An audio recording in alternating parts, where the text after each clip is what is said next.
قافلہ جس کی ترجمانی جناب زاہد راستی صاحب کر رہے تھے کہ اگر رسول اللہ کے صحابہ کے دشمن کہیں سے اٹھے تو ہمارے مجاہد موجود ہیں. آج کے جنگ اخبار میں حاجی علی کا بیان شائع ہوا ہے کہ اس نے گورنر ہاؤس میں وزیر اعظم جو سے ملاقات کی ہے کہ ہماری فقہ جعفریہ کا مطالبہ پورا کیا جائے. سنو, کان کھول کر سن لو, فقہ جعفریہ کا اس دنیا میں اس دھرتی پر اس آسمان کے نیچے کوئی وجود نہیں ہے. اگر فقہ ہے تو وہ صرف امام اعظم حضرت ابو حنیفہ والی ہے جو اسلامی مشن کے مدرسے میں پڑھائی جا رہی ہے. اس ملک میں نافذ ہوگی فقہ حنفیہ نافذ ہوگی جو قرآن و حدیث کا خلاصہ ہے. اگر تم اسمبلی تک لانگ مارچ کر سکتے ہو, اگر دونوں سے ملاقات کر کے آج پگارے کا مرید جو اگر آ گیا ہے تو آج پیر درخاستی کے مرید زندہ ہے, عطا اللہ شاہ بخاری کے مرید زندہ ہے, حسین احمد مدنی کا نام لیوا زندہ ہے. اس ملک میں چلے گا ابو بکر کی صداقت چلے گی, عمر کی عدالت چلے گی, عثمان کی شرافت چلے گی, حیدر کرار کی شجاعت چلے گی, امیر معاویہ کی سیاست چلے گی, خدا کی توحید چلے گی, محمد عربی کی نبوت ختم نبوت چلے گی, صحابہ کی عظمت چلے گی, مذہب اہل سنت چلے گی.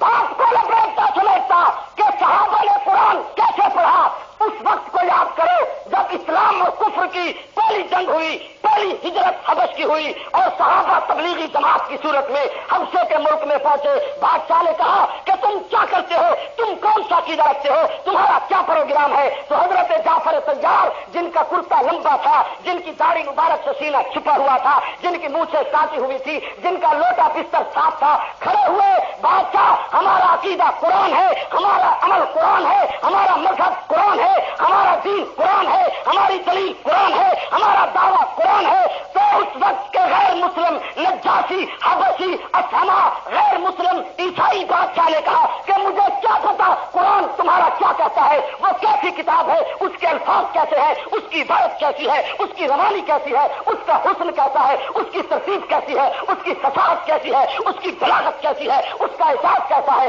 اس کے الفاظ کیسے ہیں. تو بہاولپور کے قرآن مجید سے الفت, مودت, محبت, تعلق رکھنے والوں جناب حضرت جعفر طیار کھڑے ہوئے. بادشاہ, اگر تجھے پتا نہیں تو ٹائم دے, محمد کا شاگرد یہی کھڑے ہو کر تمہیں قرآن سناتا ہے اور خدا کی رحمت برساتا ہے اور تیرے دل پہ قرآن کا سکہ بٹھاتا ہے. بادشاہ نے کہا سنو, حضرت جعفر تیار کھڑے ہوئے, سنو مولویو, قرآن مجید پڑھ کر لال پیلے زرد پلاؤ کھانا آسان ہے, محرم کے مہینے میں 10 روپے فی پارا لے کر قبروں پہ قرآن مجید کو لے کر جانا آسان ہے. سنو, قرآن مجید کے لیے 1000 روپیہ طے کر کے کاروں کی شرط لگانا آسان ہے, لیکن آج غیر مسلم کی عدالت میں, دوسرے ملک میں غیر مسلم کے سامنے کھڑے ہو کر جگر گردے سے محمد کا قرآن سنانا بہت مشکل ہے. یہ سیرت عطا اللہ شاہ بخاری کی تھی. جناب جعفر طیار نے فرمایا ٹائم دو, غیر مسلم بادشاہ شاہی تاج پہن کر بیٹھا ہے, اللہ کی قسم دشمن 1000 ہو, دشمن لاکھ ہو, دشمن کروڑ ہو, جن کا وکیل اللہ کا قرآن ہو, ان کو قیامت کی صبح تک کوئی شکست نہیں دے سکتا. حضرت جعفر طیار کھڑے ہوئے, بادشاہ سنو, سارا حبشے کا شہر جمع ہے, اسما بادشاہ سٹیج پر بیٹھا ہے شاہی تاج پہن کر, اور جناب حضرت جعفر طیار نے شروع فرمایا اعوذ باللہ من الشیطان الرجیم بسم اللہ الرحمن الرحیم واذکر فی الکتاب مریم اذ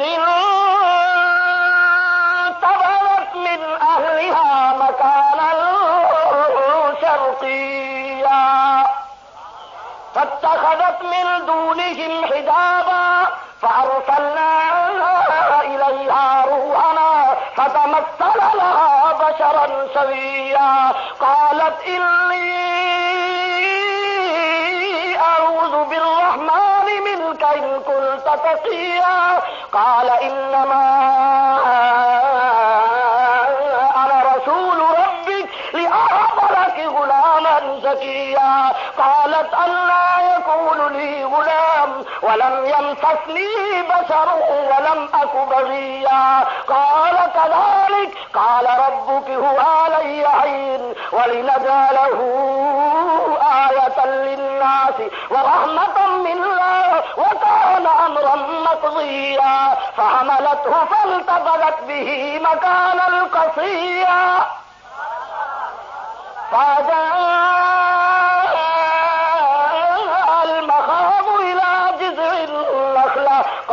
قالت يا ليتني مت قبل هذا وكنت نسيا منسيا فناداها من تحتها ألا تحزني قد جعل ربك تحتك سريا. میرے دایاں بایاں علماء بیٹھے ہیں, مفتیان کرام بیٹھے ہیں, اللہ کی رحمت برس رہی ہے, قرآن کی بہار چل رہی ہے. پوچھو بہاولپور والے علماء سے, جب حضرت جعفر طیار نے اپنی آواز پست کر لی تو بادشاہ پہلی دفعہ قرآن سن کے رو رہا تھا, داڑھی سے آنسو کے قطرے ٹپک رہے تھے, ہاتھ باندھ کے کہا یا اخی جدنی من ھذا الکتاب الطیب, مہربانی فرمانا پہلی دفعہ میں نے قرآن سنا, بند نہ کرنا, مجھے بڑا لطف آ رہا ہے. اور ٹی وی دیکھنے والوں, اور وی سی آر دیکھنے والوں, اور پکچر دیکھنے والوں, اسلامی مشن کا جلسہ تمہیں دعوت دیتا ہے. اب چھوڑ دو وی سی آر کو, چھوڑ دو ٹی وی کو. کیسا دور تھا جب تمہارا قرآن سن کر غیر مسلم کو بھی اتنا لطف آ رہا تھا. ہاتھ باندھ کر کہا یا اخی زدنی من ھذا الکتاب الطیب. تھوڑا سا اور سناؤ. تو جعفر طیار نے شروع فرمایا وَحُزِّی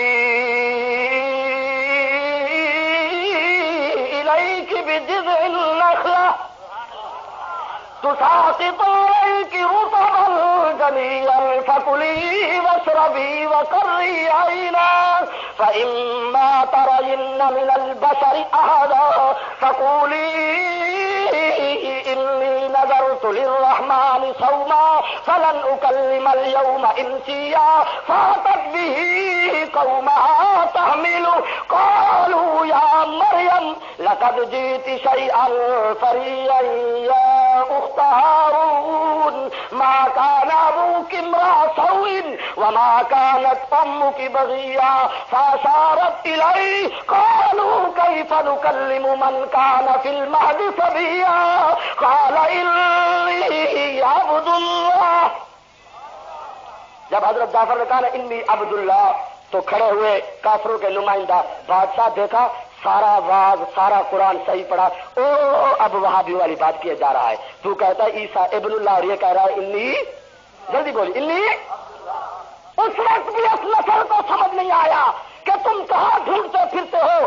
اللہ کو اپنے انبیاء کا مقام مرتبہ جو ابدیت میں نظر آتا ہے وہ کسی عہدے میں نظر نہیں آتا. جب میرے محبوب محمد کی باری آئی تو فرمایا سبحان الذی اسری بعبدہ فاوحی الی عبدہ انہ من عبادنا المخلصین. اللہ فرماتا لطف یہ ہے کہ میرے جیسا معبود ہو اور انبیاء میرے جیسا معبود ہو, انبیاء جیسے پیارے عبد ہو.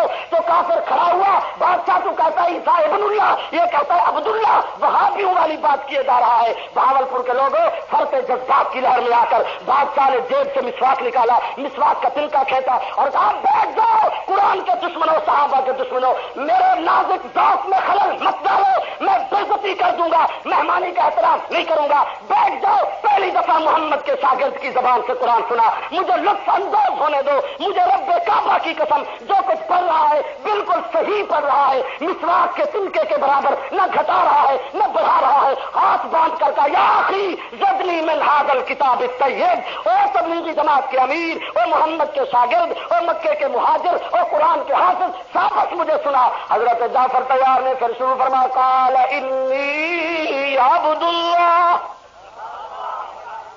آتانی الکتاب وجعلنی نبیا وجعلنی مبارکا اینما کنت واوصانی بالصلاة والزکاة ما دمت حیا وبرا بوالدتی ولم یجعلنی جبارا شقیا والسلام علی یوم ولدت ویوم اموت ویوم ابعث حیا ذلک عیسی ابن مریم قول الحق الذي فيه يمترون ما كان لله أن يتخذ من ولد سبحانه إذا قضى أمرا فإنما يقول له كن فيكون وإن الله ربي وربكم فاعبدوه هذا صراط مستقيم. وآخر دعوانا الحمدللہ رب العالمین. مولانا عبد الغفور حقانی جھنگ میں عظمت قرآن کے موضوع پر خطاب فرما رہے تھے. تیار کردہ پاک ریکارڈنگ سینٹر, دکان نمبر A84, پہلی منزل, کریم سینٹر, زیب النساء اسٹریٹ, صدر کراچی. یا فون نمبر 5678